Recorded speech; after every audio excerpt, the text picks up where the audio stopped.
ஆன்மீக அன்பர்கள் அனைவருக்கும் சுஜியின் ஆன்மீக தகவல் யூடியூப் சேனல் சார்பாக அனைவருக்கும் வணக்கம்.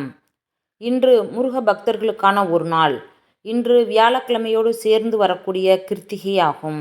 குருவார கிருத்திகை. ஐப்பசி மாதத்தில் வரக்கூடிய கிருத்திகை. கந்தசஷ்டியில் விட்டதை கிருத்திகை நாளில் பிடித்து விடலாம்.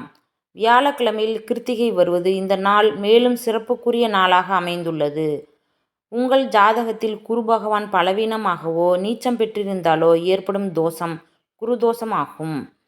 இந்த தோஷம் இருந்தால் கல்வி, செல்வம், திருமணம், குழந்தை பாக்கியம் ஆகியவற்றில் தடைகள் ஏற்படும். இன்றைய நாளில் முருகப்பெருமானையும் குரு பகவானையும் வழிபட்டால் தோஷங்கள் நீங்கும், தடைகள் விலகும்.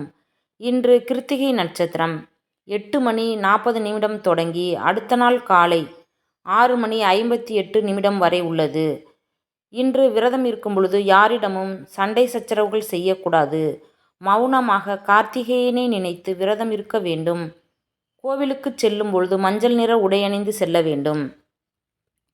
வீட்டில் முருகன் படத்திற்கு சந்தன குங்குமம் வைத்து செவ்வரளி மலர்களால் அலங்கரித்து கார்த்திகை பெண்களால் வளர்க்கப்பட்ட கார்த்திகேயனுக்கு 6 விளக்குகள் ஏற்றி தீப தூபங்கள் காண்பித்து நமது கோரிக்கையை முன்வைத்து திருமுருகாற்றுப்பறையில் வரக்கூடிய இந்த பாடலை, அதாவது வந்த வினையும் வருகின்ற வல்வினையும் கந்தன் என்று சொல்ல கலங்கிடுமே செந்தில் நகர் சேவகா என்று திருநீறு அணிவார்க்கு மேவ வராதே வினை, இவ்வாறு முருகாற்றுப்படையில் சொல்லப்பட்டுள்ளது.